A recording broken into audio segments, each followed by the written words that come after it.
Assalamualaikum warahmatullahi wabarakatuh. Alhamdulillah. Alhamdulillahillazi arsala rasulahu bil huda wa dinil haqqi liyuzhirahu 'ala ad-dini kullih. Wa kafa billahi shahida.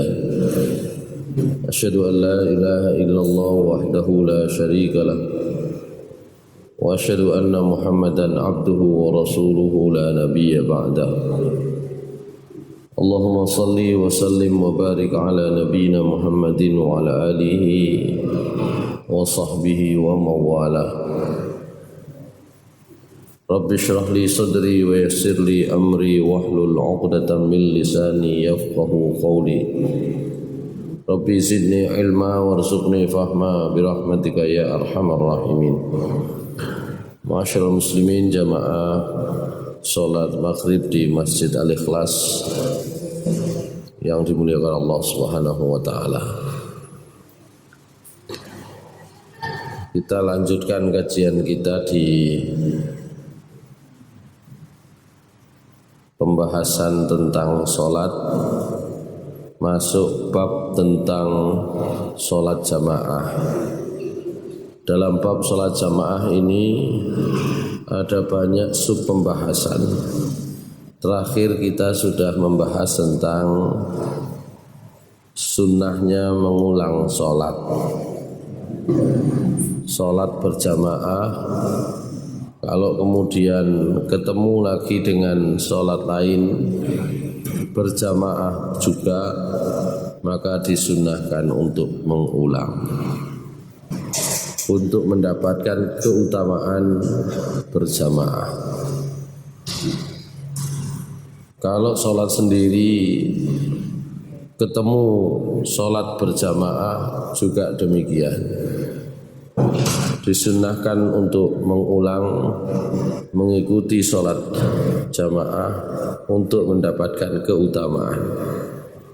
Meskipun Rasulullah SAW kalau sholat sendiri dibaleni sholat sendiri itu justru tidak boleh.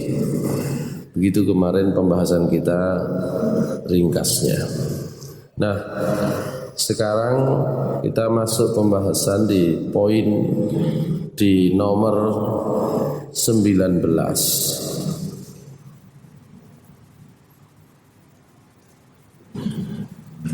Istihbabu inhirafil imami an yaminihi aw shimalihi ba'da salam thumma intiqalihi min musallahu.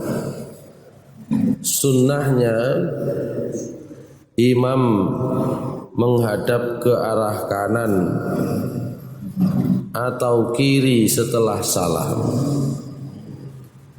kemudian pindah dari tempat sholatnya berdasarkan hadis Qabisah bin Hulb dari ayahnya. Dia menceritakan, kana Nabi sallallahu alaihi wasallam ya ummuna fayansarif ala janibaihi jami'an ala yaminihi wa ala shimalihi.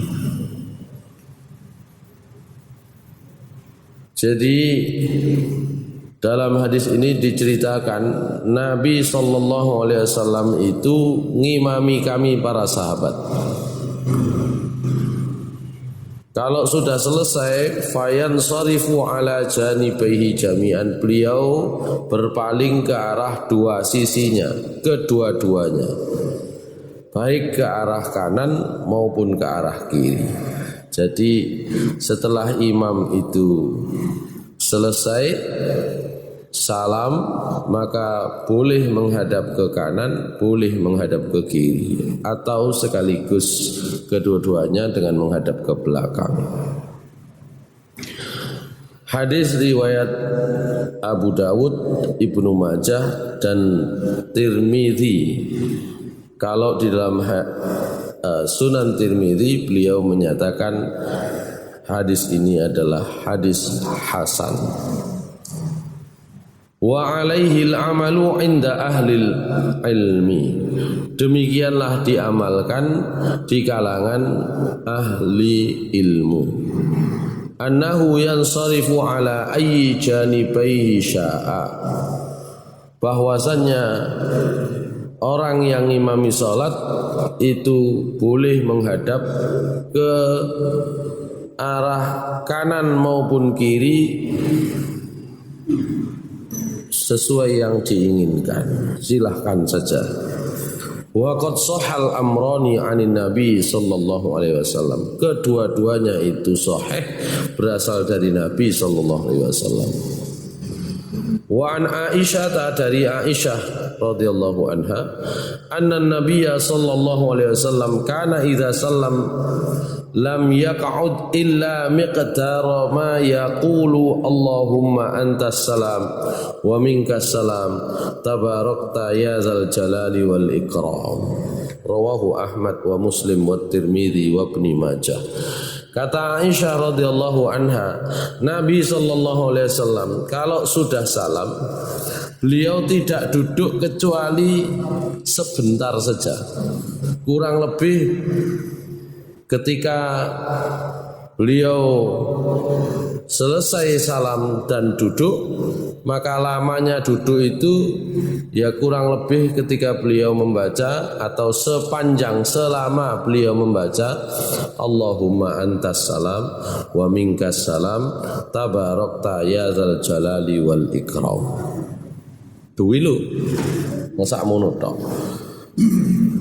Dari sana nanti sebagian kaum muslimin di antara kita ini ada kelompoknya. Ya memang sebentar sekali wis kadek wiritan langsung ngalih. Gitu ya. Oleh karena itu mereka berpendapat setelah sholat fardu itu gak ono wiritan kok suwe-suwe dungone sholat mari sholat fardu itu ndak ada yang lama-lama, nggak ada. Itu ada yang berpendapat demikian. Tapi sekali lagi sudah sering saya mencoba menyampaikan, memahami satu nas hadis itu harus dilihat secara komparatif dibandingkan dengan hadis-hadis lain supaya bisa melihat secara utuh bagaimana situasi ketika nas hadis itu keluar. Jadi kalau doa-doa sholat yang panjang sudah kita bahas sebenarnya, itu sudah ada ya. Bukan hanya Allahumma antas salam wa minkas salam tabarakta ya dzal jalali wal ikram. Baca tasbih 33 kali, baca tahmid 33 kali, baca takbir 33 kali. Selain itu kalau sudah selesai sholat membaca ayat kursi, membaca surat Al-Ikhlas, Al-Falaq, An-Nas, panjang. Cuma mengapa demikian kita harus tahu mengapa ini Aisyah meriwayatkan ini. Itu ada tafsirnya, ada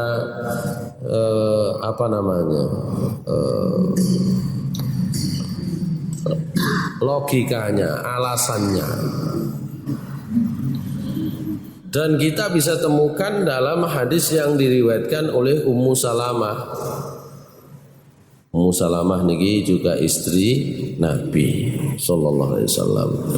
Ummu Salamah menceritakan, kana Rasulullah sallallahu alaihi wasallam idza sallama qama an-nisa'u hina yaqdi taslimahu wa huwa yamkusu fi makanihi yasiran qabla ayyaquma. Qalat fanara wallahu alam anna zalika kana likay yansarifan nisa qabla ayyudrikuhunnar rijal. Dari Ummu Salamah, dia menceritakan Rasulullah SAW kalau salam, kaum perempuan itu langsung berdiri. Ketika beliau sudah menuntaskan salamnya, jadi Nabi salam, assalamualaikum warahmatullah, assalamualaikum warahmatullah. Wong wedok-wedok salam langsung ngatek, langsung mulai. Sementara Nabi wa huwa yamkusu fi makanihi yasiran. Sementara Nabi itu masih tetap di tempatnya beliau sholat yasiran sebentar. Sebentar itu tidak disebut berapa lamanya, tapi disebut alasannya. Qabla ayyakuma, sebelum beliau berdiri, beliau itu longgoh dhisik dulu. Qalat Ummu Salamah memperkirakan, berkata, kami berpendapat, kami memahami, kata Ummu Salamah, kaum perempuan memahami hal itu dilakukan, wallahu alam, kata beliau, hal itu dilakukan supaya kaum perempuan itu bisa pergi sebelum ditututi kaum laki-laki. Gitu. Sekali lagi, seperti yang sudah kita bahas tentang sunnahnya kaum perempuan sholat jamaah, termasuk tentang bagaimana Nabi itu diam dulu sebelum berdiri langsung. Ini pemahamannya Ummu Salamah, ya beliau memang berdirinya nunggu kami itu keluar supaya tidak ketututan jamaah laki-laki. Jadi waktu itu kaum perempuan balik ketemu kaum laki-laki balik niku setrume gede. Mungkin kalau di sini gak podo gitu loh. Jadi memang nggak sama, sehingga yang demikian itu baik tentang bab sholat jamaahnya kaum perempuan lebih baik sholat di rumah. Dalam sebuah riwayat Nabi menyatakan demikian.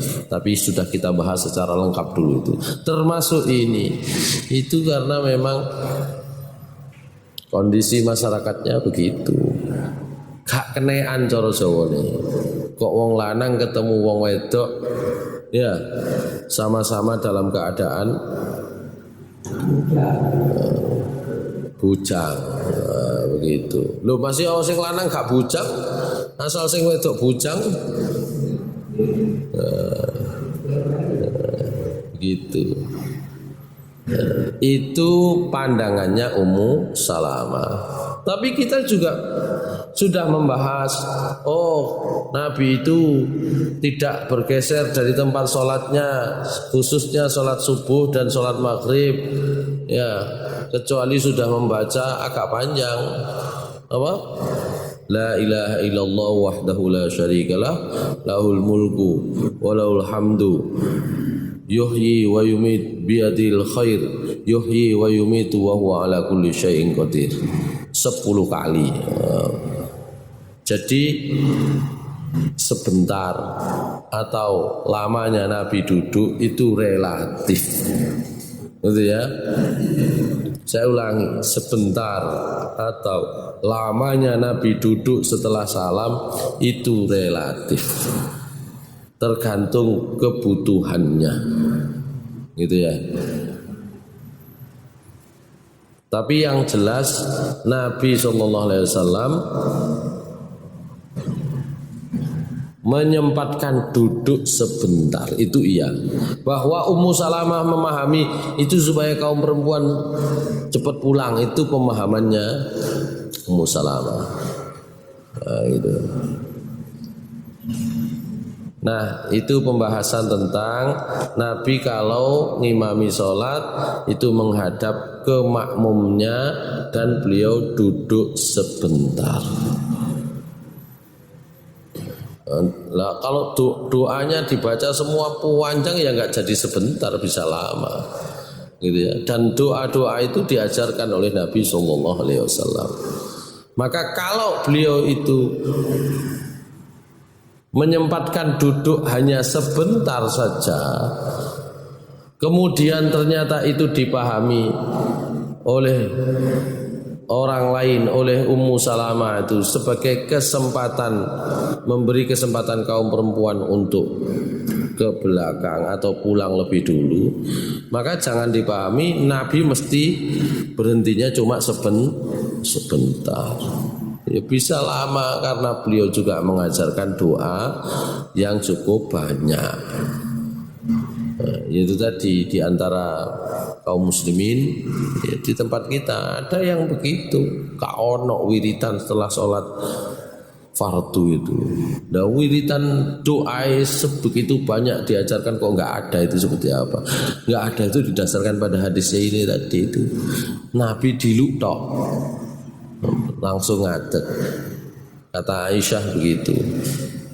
Ya cuma sepanjang Allahumma antas salam wa minkas salam tabarakta ya dzal jalali wal ikram. Ya kan Aisyah nggak setiap hari sholatnya. Nah kalau pas Aisyah radhiyallahu anha itu berhalangan hadir, ya jadi begitu. Nah bagaimana hadis lain yang mengajarkan tentang doa-doa sholat itu? Jadi nggak boleh dalam cara memahami teks nas hukum mengedepankan satu dalil mengabaikan dalil yang lain, itu nggak boleh. Harus bisa dikompromikan gimana itu ceritanya sehingga bisa mendapatkan pemahaman yang lebih lengkap. Baik, itu nomor 19. Nah ini nomor 20. Ulul imami awil makmum, lebih tingginya posisi imam atau makmum dalam sholat berjamaah. Yukrahu ayyaqifal imamu a'la minal makmum. Imam itu hukumnya makruh kalau tempat berdirinya ketika sholat itu lebih tinggi dari posisinya makmum. Nah ini juga begitu, lebih tinggi itu seberapa? Karena di sebagian masjid antara softnya makmum dengan imam itu dikasih undak satu gitu ya. Fa'an Abi Mas'udin al-Ansari qala naha Rasulullah sallallahu alaihi wasallam ayyaqumal imamu fawqa syai'in wan nasu khalfahu ya'ni asfala minhu, rawahu Daraqutni.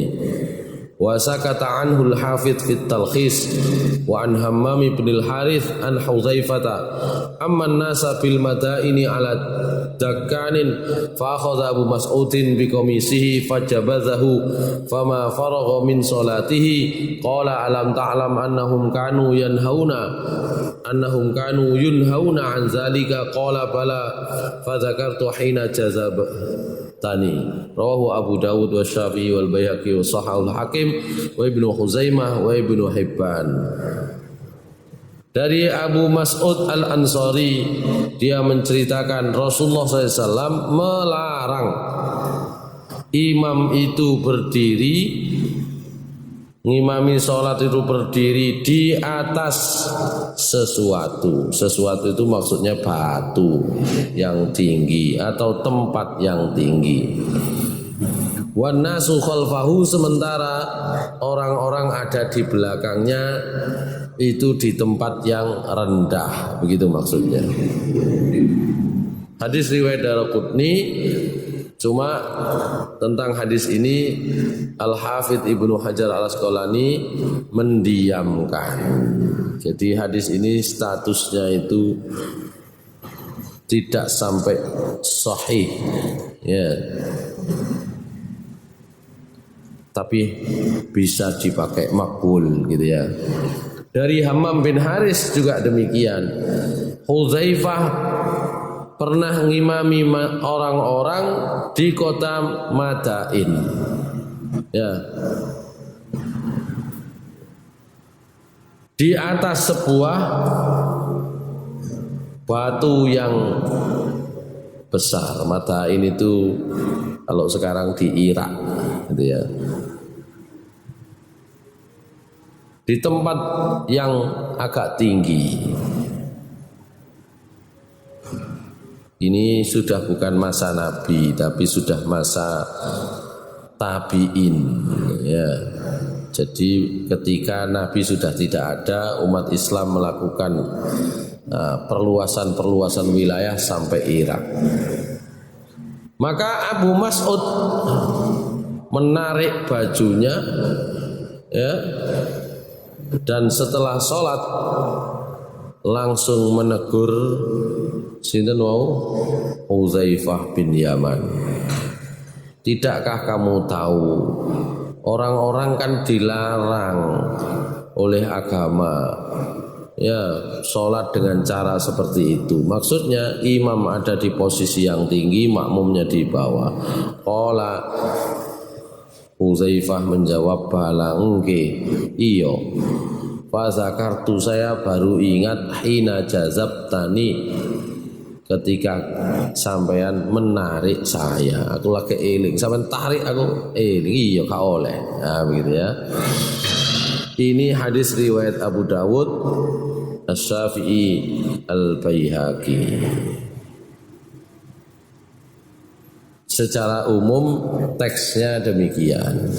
Tapi sekali lagi, fa in kana lil imami ghardun min irtifaihi 'alal ma'mumi fa innahu la karahata hina idzin. Tapi kalau imam itu berada di posisi yang agak tinggi karena tujuan tertentu, maka sebenarnya ya tidak apa-apa. Misalnya berdasarkan hadis dari Sahal bin Sa'ad As-Sa'idi, dia menceritakan, ra'aitun nabiyya sallallahu alaihi wasallam jalasa 'alal mimbar awwala yaumin wudi'a fakabbara wa huwa 'alaihi thumma raka'a thumma nazala al-qahqara wa sajada fi aslil mimbar thumma 'ada falamma faragha aqbala 'ala an-nasi faqala ayyuhan nas innama sana'tu hadza lita'tammu bi wa litata'allamu salati. Rawahu Ahmad wal Bukhari wa Muslim. Hadis ini diriwayatkan oleh Imam Ahmad, Bukhari dan Muslim. Kata sahabat Sahal bin Sa'ad, saya pernah melihat Nabi SAW duduk di atas mimbar ketika mimbar itu baru dibuat. Duduk di atas mimbar tinggi posisinya. Dan di atas mimbar itu pula beliau bertakbir, beliau ruku ngimami sholat. Nah, ketika sujud summa nazalal qahqara wa sajada fi aslil mimbar, ketika sujud beliau turun mundur dan beliau sujud di dasarnya mimbar, di bawah berarti. Summa ada, kemudian beliau kembali, ya balik naik, mari sujud, ngadeke munggah maneh. Ngomong saniki ngono paling rame. Bukan rame karena salatnya, rame karena munggah mudune. Nah iya iki salat kok munggah mudun, nah, gitu ya. Maka setelah selesai salat beliau memberitahu kepada para jamaah, para sahabat, ayuhan nas, wahai manusia, saya sengaja melakukan hal itu supaya kalian bisa mengikuti saya, litaktammu bi walita ta'allamu sholati, supaya sampean juga bisa belajar sholat saya. Nah, gitu ya. Jadi kalau tujuannya itu tujuan supaya makmumnya itu kelihatan, bisa meniru, boleh ya. Cuma kan belajar itu kan nggak terus-terusan kan gitu ya. Mosok saiki ngono mending ngono ben ngono setahun ngono terus, itu akan bertentangan dengan tadi itu ya. Nabi SAW melarang imam berdiri berdiri sholat di tempat yang tinggi, makmum di belakangnya di tempat yang rendah gitu ya. Sehingga kalau mau mengajari ya sesekali boleh di tempat itu, di tempat yang lebih tinggi. Tapi idealnya dipakai rata saja tempatnya imam dan makmum. Kalau undak satu undak bagaimana? Undak pengaruh undak itu. Tapi memang yang baik roto wae. Begitu ya tempat sholat imam dan makmum itu. Begitu. Itu kalau imam ada di atas, makmum ada di bawah. Kalau dibalik, wa amma intifa'ul makmumi 'alal imami fajaizun. Adapun kalau makmum ada di tempat yang tinggi, imam ada di tempat yang rendah, fajaizun boleh. Ya. Nek sing nang Mekah ya napa? Tapi makmum yang ada di lantai atas ada. Tapi imamnya di bawah. Yang pernah masalah kan Sidoarjo ini sing duwe Sidoarjo Pak Madris. Masjid Agung pertama direhab, ya imamnya ada di atas, rame. Iki ya opo disene biyen. Makmum di bawah, imamnya di atas. Akhirnya balik mana saat ini kan gitu. Kan gitu dulu.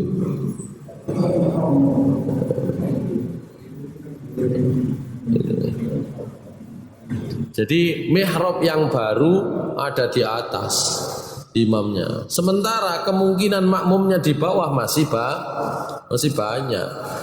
Maka ramenya memang karena tidak sesuai dengan contohnya itu. Akhirnya balik, imamnya di bawah, makmumnya di atas, gak masalah. Begitu. An Abi Hurairah annahu shalla ala zahril masjid bi salatil imam. Jadi pernah Abu Hurairah itu sholat ya di bagian atas masjid itu makmum kepada imam boleh. Wa an Anasin annahu kana yajma'u fi dari Abi Nafi an yaminil masjid fi ghurfatin qadra qamatin minha laha babun musyrifun 'alal masjid bil Basrah fa kana Anas yajma'u fiha wa ya'tamu bil imam wa sakata 'alaihi sahabah. Anas juga begitu pernah sholat ya di terasnya masjid. Ya, yang bagian atas ya gimana nggak di teras itu sajane di rumahnya Abu Nafi di sebelah kanan masjid, posisinya agak tinggi tapi nyambung, masih bisa nyambung. Jadi kalau mau sholat itu diteruskan apa namanya, misalnya mana di rumah yang agak tinggi gimana, nggak ono nang gini, mau rotok dukur di rumahnya siapa gitu, asal nyambung saja nggak apa-apa gitu. Kalau imam di bawah makmum di atas tidak masalah. Baik.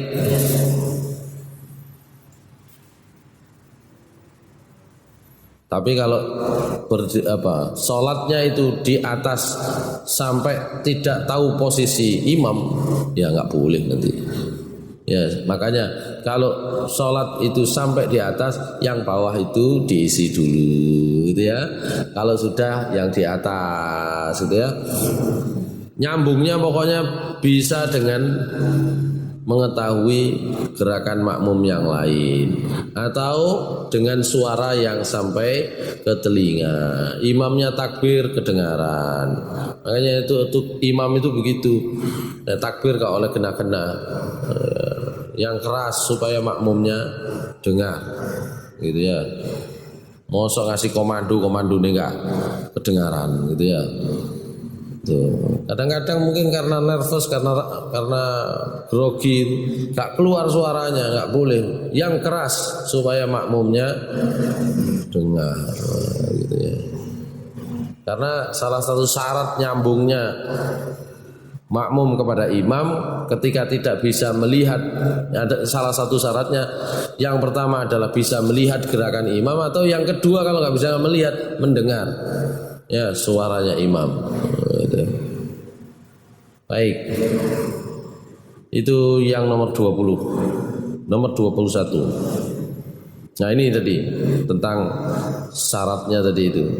Makmum ikut imam itu. Meskipun ada hail, ada pembatas, ada penghalang. Iktida'ul makmumi bil imami ma'al hail bainahuma. Jadi ikutnya makmum kepada imam meskipun ada penghalang di antara keduanya. Ya juzu iktida'ul makmum bil imam wa bainahuma hailun idza alima intiqalatihi bi ru'yatin aw sima'in. Boleh makmum itu ikut imam meskipun antara makmum dan imam itu ada penghalang.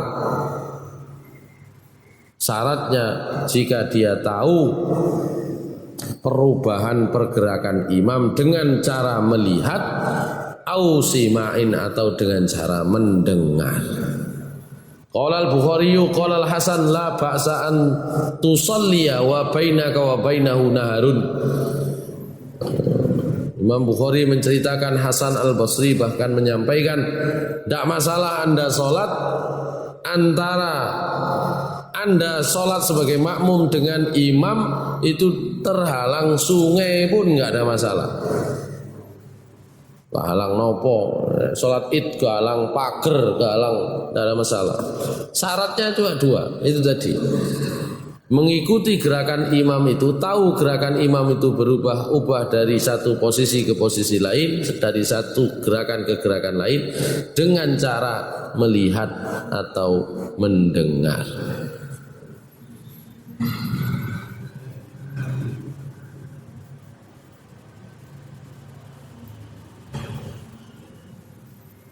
Jadi terhalang jalan, terhalang tembok, terhalang apa saja boleh asal masih bisa dengar suaranya imam, masih bisa dengar, lihat gerakannya imam. Ada dua. Kalau sudah nggak bisa dilihat, bisa didengar.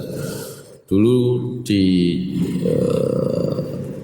Andalusia itu, ya, itu ada masjid yang didesain sedemikian rupa meskipun luas suaranya itu bisa sampai ke penjuru masjid gitu ya.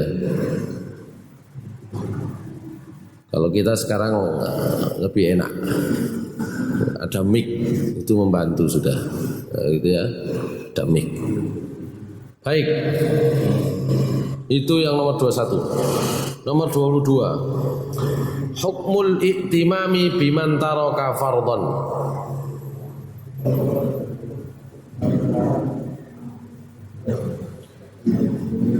Hukum makmum kepada imam yang meninggalkan fardunya sholat.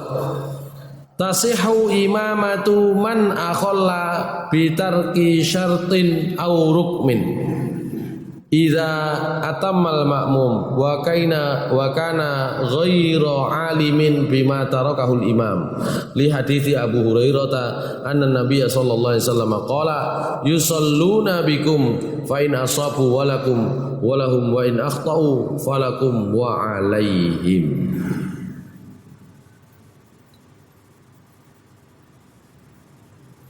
Sah makmum kepada imam yang meninggalkan satu syarat atau rukun sholat. Ya. Syarat sholat apa? Wudu. Misalnya ya. Misalnya imam itu gak wudu. Lah imam lali, makmume karo dikira pun wudu. Maka tetap sah sholatnya. Sing sah sinten? Ya makmum. Ya imam nggak sah nggak wudu, gitu ya. Itu salah satu syarat. Syarat sholat apa mana?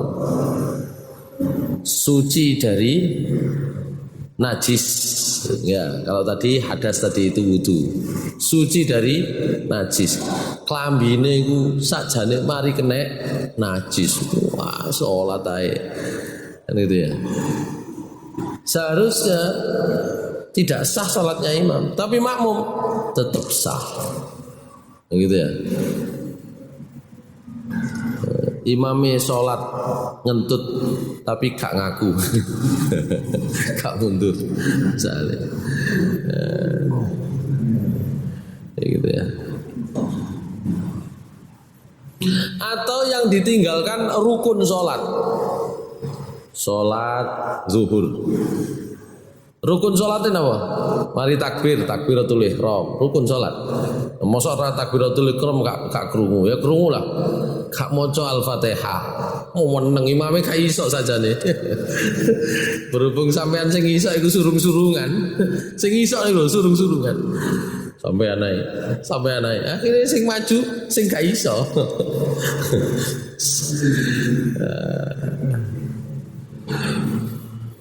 Karena nggak bisa, loh. Saya itu beberapa kali itu kalau dengan ya ketemu orang nggak bisa sholat itu ada. Ya untungnya nggak bisa sholat itu tidak ngimami kan gitu ya. Tapi yang ngimami kita nggak tahu, wong iki waras apa mboten waras kalau ketemu orang yang tidak kita kenal kan gitu ya. Meninggalkan rukun sholat, tidak membaca Al-Fatihah misalnya. Ya, yang tidak sah ya sholatnya dia, yang makmum ya tetap sah, itu ya. Misalnya sholat zuhur, kalau sholat jahar kan ketahuan kalau nggak baca. Kalau sholat zuhur, sholat asar, sholat yang dibaca dengan sirri, ya kan ketahuan kalau tidak baca. Maaf, tidak ketahuan kalau tidak baca Al-Fatihah misalnya. Iza atamal makmum, kalau makmumnya sudah melakukan sempurna, imam nggak baca tapi karena sirri dia baca, jadi sempurna, sholatnya sah saja. Imamnya pakaiannya najis, makmum pakaiannya bersih, suci. Ya.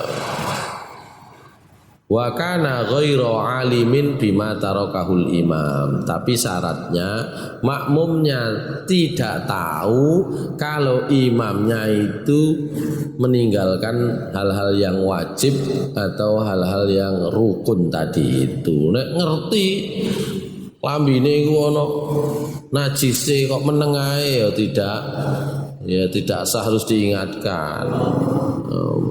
Dia tidak memenuhi syarat sahnya sholat gitu ya. Hal ini didasarkan pada hadisnya Abu Hurairah. Nabi SAW bersabda, yusalluna bikum imam itu ya, imam itu sholat dengan kalian. Fa in asobu falakum walahum. Kalau imam sholat dengan kalian itu sholatnya benar, maka falakum walahum, maka pahalanya untuk kalian dan untuk mereka yang ngimami itu.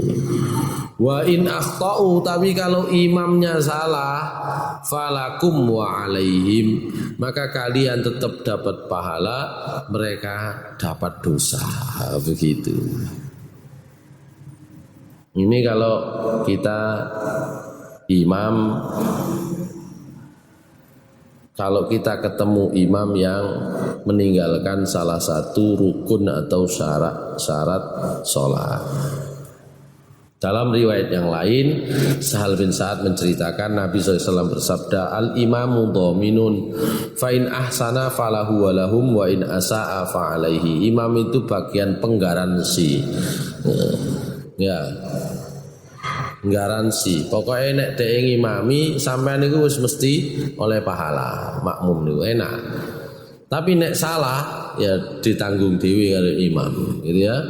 Fa in ahsana falahu walahum. Kalau dia itu ngimami dengan benar, dengan baik, falahu, maka dia dapat pahalanya, walahum dan bagi makmum juga ada pahalanya. Wa in asaa, tapi kalau imamnya salah, fa alaihi, maka dosanya ditanggung imam sendiri. Makmumnya tetap dapat pahala. Baik.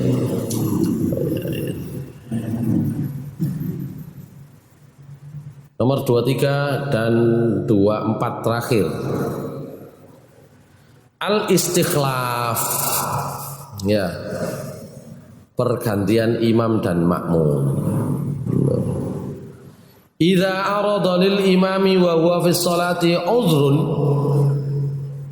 ka'an dzakara annahu muhdithun aw sabaqahul hadats falahu ay yastakhlifa ghairahu liyukmila sholata bil ma'mumin fa an Amr ibn Maimun qala inni laqaimun ma baini wa baina Umar ghadatan usibu illa Abdullah ibn Abbas fama huwa illa an kabbara fa sami'tu yaqul qatalani aw akalanil kalb hina ta'anahu wa tanawala Umaru Abdurrahman ibn Auf faqaddamahu fa shalla bihim sholatan khafifatan. Ya. Kalau imam itu tiba-tiba mendapat uzur di dalam sholat, misal dia ingat bahwa dia itu masih belum wudu, muhdithun, belum suci, tiba-tiba ingat, oh iya aku mau kok guru, au sabaqahul hadath, atau di tengah sholat dia kentut, falahu ayyastakhlifa ghairahu liyukmila sholata bil ma'mumin, maka dia harus minta ganti orang lain supaya orang lain itu jadi imam menyempurnakan sholat dengan makmum.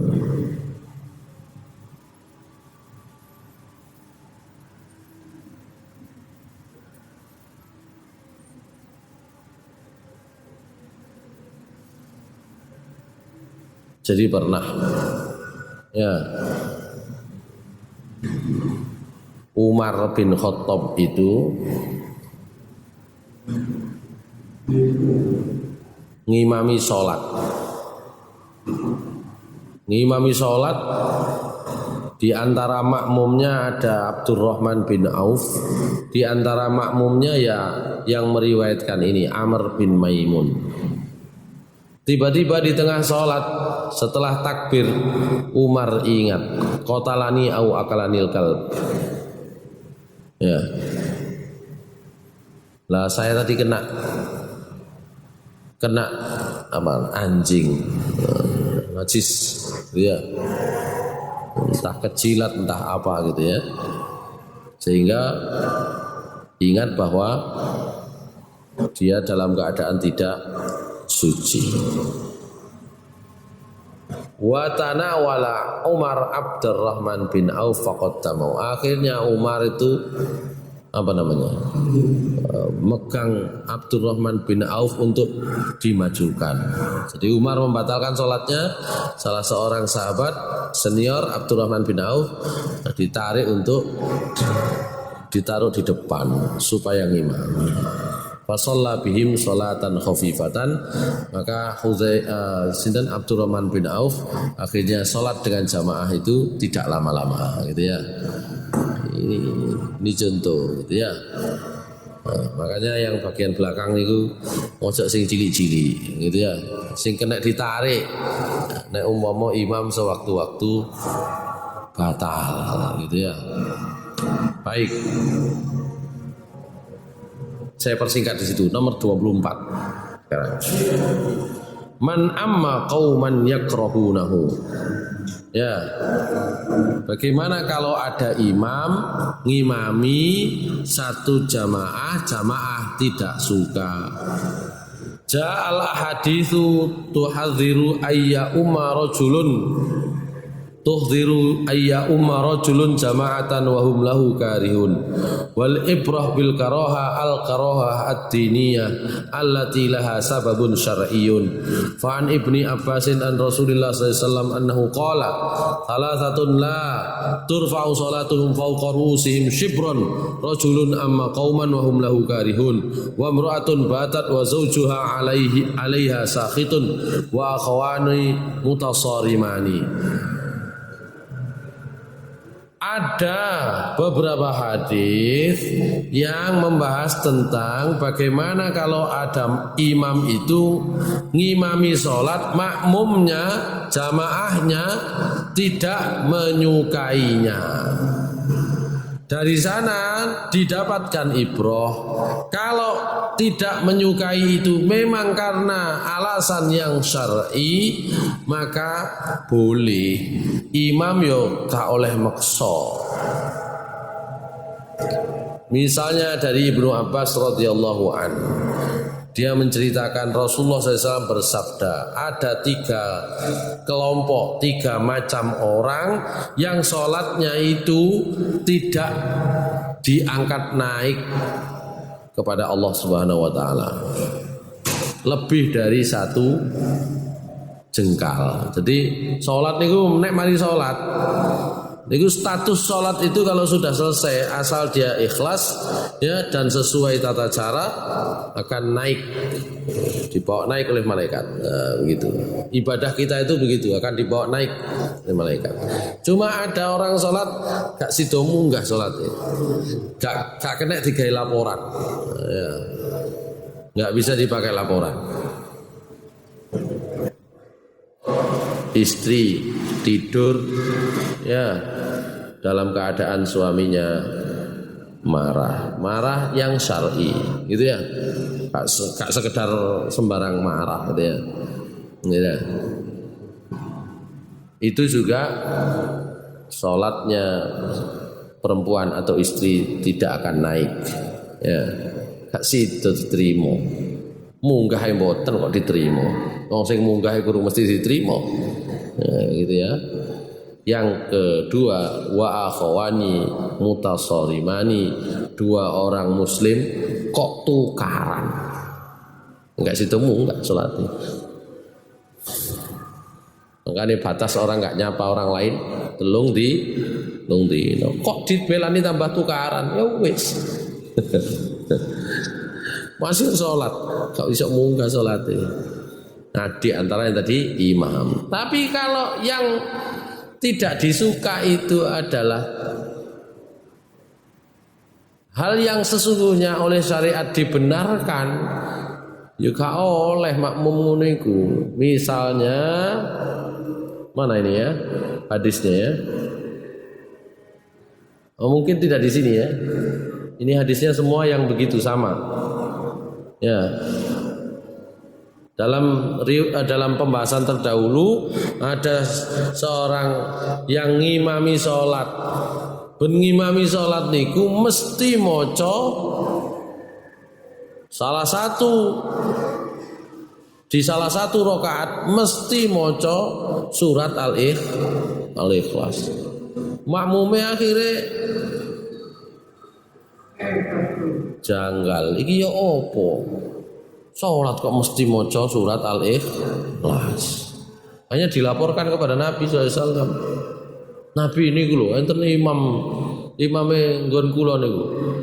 Nek salat ngimami salat mesti sing diwaca surat Al-Ikhlas. Mesti. Lah awak dhewe kan dadi ragu-ragu, ya opo iki salat kok mesti surat Al-Ikhlas iki mesti diwaca. Akhirnya dipanggillah orang itu, ditanya, kenapa sampean? Kula niku saweneng Nabi kali surat Al-Ikhlas. Wis sampean mlebu swarga gara-gara itu. Makmume akhirnya ditari. Ya apa sampean ganti imam? Mboten pun pancet niku mawon. Nah, begitu ya. Itu. Jadi enggak suka itu harus ada alasan yang dibenarkan oleh syariat. Nah itu kan secara syariat memang enggak ini kan gitu ya. Kalau imamnya gak iso ngimami kok maksa wae gitu ya. Sinten sing takon niku Pak sinten? Tenang desane mriku. Nah yang kayak gitu kalau memang dia maksa, makmum sakjane gak seneng karena tahu imamnya gak iso maca dengan baik, ya imamnya yang nggak naik. Kalau makmumnya nggak masalah, sholatnya tetap sah. Gitu ya. Aku lu qouli hadza astaghfirullah li wa lakum innahu ghafurur rahim. Assalamualaikum warahmatullahi wabarakatuh.